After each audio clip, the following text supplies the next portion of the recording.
안녕하십니까, 이서원입니다. 오늘 살펴볼 차는 더 뉴 레이입니다. 저희가 레이 하면 딱 떠오르는 게 뭡니까? 바로 대륙의 메시, 우레이가 아니고 기아가 내놓은 경차입니다. 사실 우리나라에서 경차에 대한 관심이 많지는 않습니다. 경차에 대해 먼저 얘기를 해보고 그 이후에 주행, 외관, 실내에 대해서 한번 얘기해 보겠습니다. 설명란에 타임라인을 참고해 주시길 바랍니다. 경차를 타고 다니면 뭔가 돈 없고 능력 없는 사람이라는 뭔가 그런 느낌적인 그런 느낌, 사회적 분위기가 있잖아요.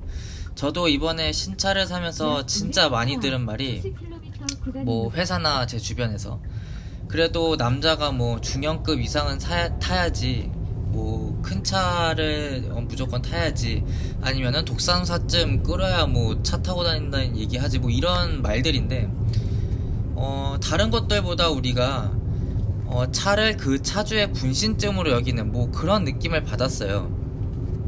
아, 저 사람은 BMW 타는 사람이다, 벤츠 타는 사람이다, 이런 식으로.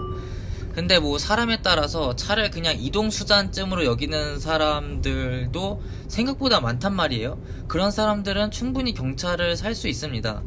나는 차 그냥 중고차나 아니면은 경차 사고 남는 돈 다른 데 쓰는 게 더 좋겠다, 그렇게 생각을 하면 경차를 살 수 있죠. 생각보다 차에 관심 없는 사람이 많습니다. 그냥 이동만 하면 되지 차급이 어떻고 자율주행이 어떻고 휠 인치업을 하니 많이 그런 거에 관심이 없는 거죠. 그런 사람들에게는 사실은 신차를 생각한다면 경차만한 게 없습니다. 신차인데 싸니까 1000만원 중반대면은 대충 사거든요. 그것도 비싸다면 비싸다고 생각할 수 있겠지만, 그리고 뒤에 누구를 태워야 한다 그러면은 뒤에 공간 넓은 지금 이 레이 같은 거를 사면은 충분히 싸게 신차를 구입할 수 있습니다. 근데 뭔가 이런 걸 용납하지 못하는 그런 분위기? 왜 저희가 그런 광고도 있었잖아요. 그랜저인데 못 믿어왔던 아들이 그랜저를 타고 고향에 가니까 어머니가 성공한겨? 하면서 화색하는 그런 광고. 아들이 그 차를 프라이브로 샀는지 렌트로 샀는지 일시불로 샀는지 그거부터 물어봐야 되는데, 성공한겨? 이러면서 좋아할 때가 아니었단 말이죠. 프라이브인겨? 이러면서 물어봤어야 되는 거죠.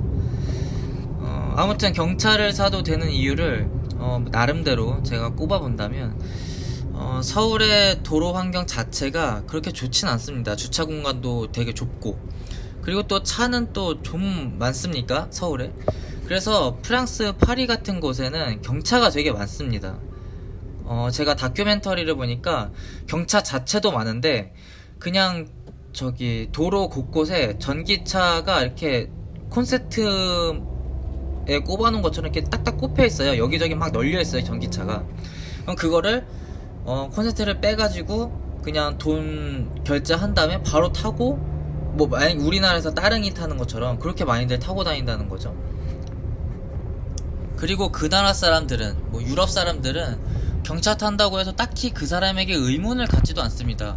우리나라 같으면은 만약에 제가 이제 딱 만약에 모닝, 레이, 스파크 이런 걸 샀어요. 그러면 사람들이 왜 경차 샀어? 경차 왜 산 거야? 차라리 준준형 사지, 중형 사지, 이런 얘기부터 바로 나온단 말이죠. 그래서 이제 저희가 경차를 사기가 조금 두려운 그런 느낌도 받는 겁니다. 르노의 중형급인 SM6도 유럽보다는 한국에서 성공한 모델이 아닙니까? 이렇게 도심이 좁은 골목을 돌아다니고 주차하기에는 또 경차가 딱인데 말이죠. 아니면은 경제적인 이유 때문에 경차를 또 고려해 볼 수가 있는데요. 중고차가 아니고 신차를 사겠다고 하면 경차가 아니고서야 웬만하면 2천만원 넘어갑니다. 하다못해 소나타만 해도 옵션 살살 넣고 보면은 3천만원 그냥 넘어갑니다. 그러면 첫 차라는 가정하에 사회초년생의 입장에서 목돈이 그냥 날아가는 거예요. 그러면 경제적인 그런 본인의 플랜이 초반부터 굉장히 빠그러지게 됩니다. 할부를 땡기면은 고정비 지출이 너무 크고요. 월세도 나갈 거 아닙니까? 지금 집값도 또 장난 아닌데. 돈에는 흔히 중력이 있다고 하죠. 처음에 1억 모으기까지는 빡세지만 그 다음 2억까지는 조금 더 쉽고, 그 다음 5억까지는 좀 더 쉽고, 이렇게 되는 거예요. 재테크를 한다는 가정하에 돈이 돈을 번다고 하잖아요. 그런 말이죠.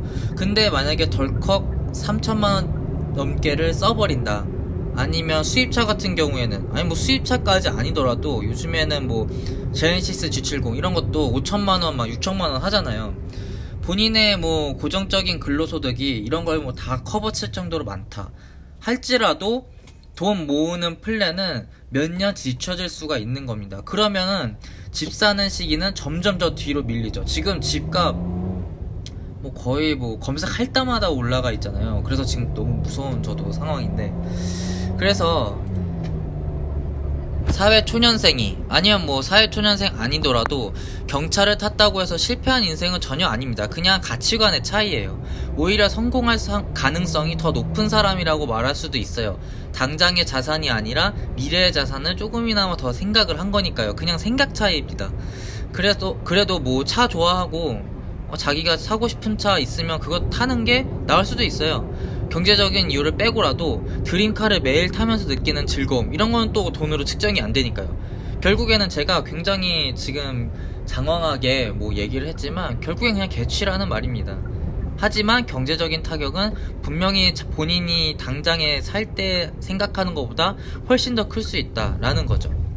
아무튼 이제 레이에 대해서 얘기를 해보자면, 아마 경차를 구매하시려고 생각하시는 분들은 대부분 모닝, 레이, 그리고 스파크 뭐 이 중에서 고민을 하실 텐데요.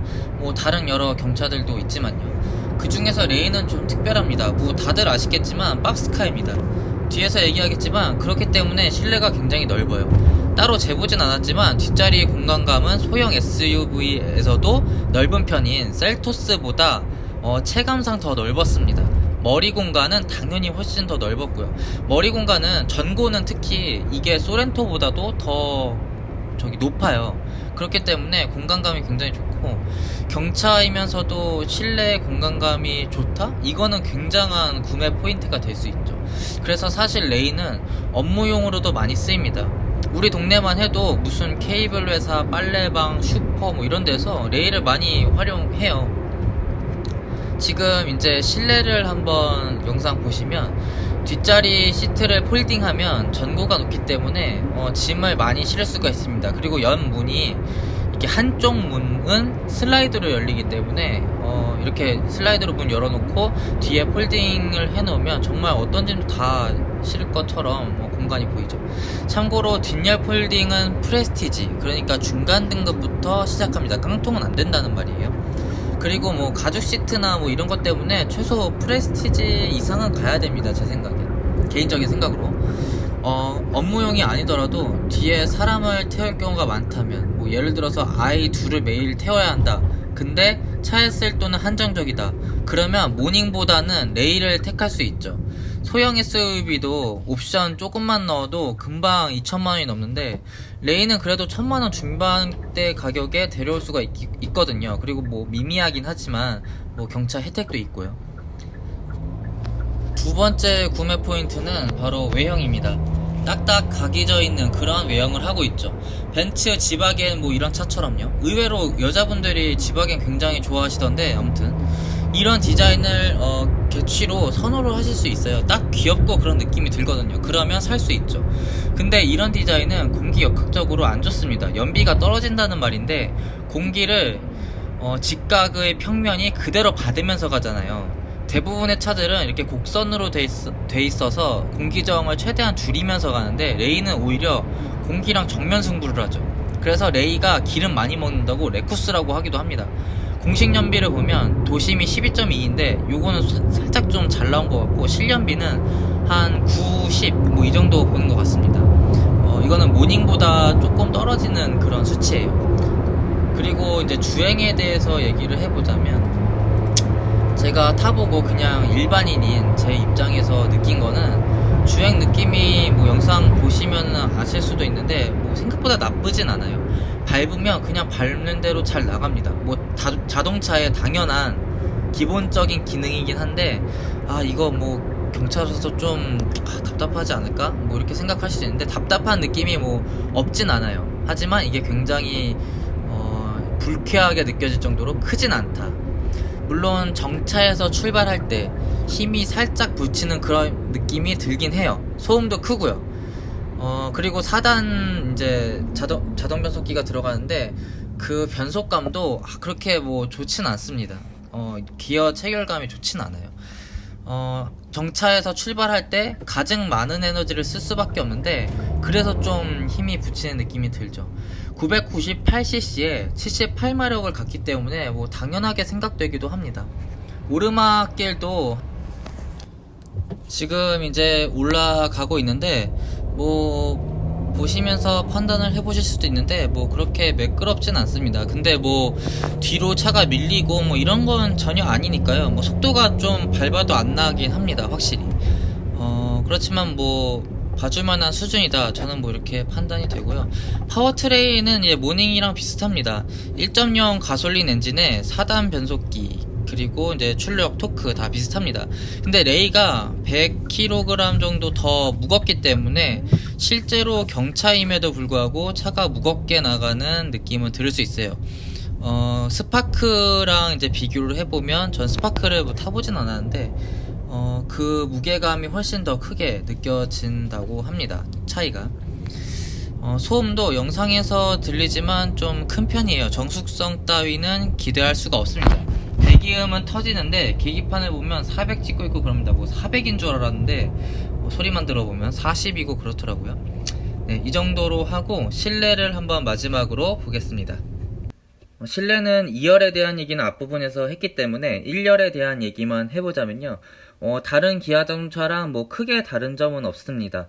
다만 한 가지 눈에 띄는 점은 이 기어 레버가 디스플레이 바로 밑에 위치한다는 건데요. 원래는 이 암레스트 밑에 컵홀더랑 같이 위치를 하죠. 그래서 이 지금 영상을 보시면 기어 레버를 손에 잡고 여기 암레스트 딱 걸치면 이게 딱 맞습니다. 위치가 P까지 딱 위치가 맞는데 이게 움직이는 거를 대각선 위아래로 움직여야 된다는 거죠. 그 점에서 사실 적응이 저는 안 됐기 때문에 좀 불편했는데, 실제 차주분들은 뭐 편하게 쓰실 수도 있다고 저는 뭐 생각을 합니다. 이거는 의견이 궁금합니다. 아무튼 이렇게 해서 얘기가 좀 길어졌는데 레이에 대한 리뷰를 여기서 마치겠습니다. 시청해 주셔서 감사합니다.